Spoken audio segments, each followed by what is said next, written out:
ஒரு சின்ன கோட் இருக்கும்ல, நம்மகிட்ட இல்லாதப்ப நம்ம என்ன பண்றோம்ன்றதை விட நம்மகிட்ட இருக்கிறப்ப நம்ம எதை சூஸ் பண்றோம்ன்றதுதான் மேட்ரு அப்படின்னு.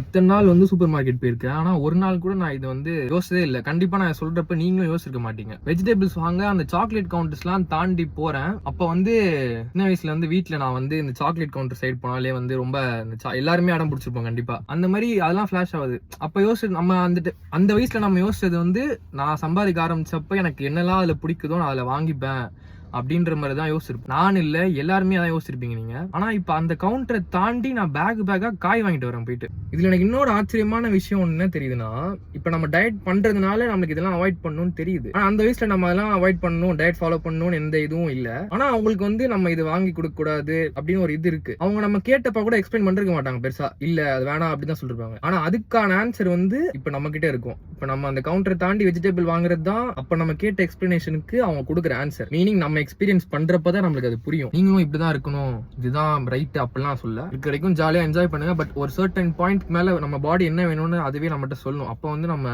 அதுக்கு சரண்டர் ஆகிறது நல்லது.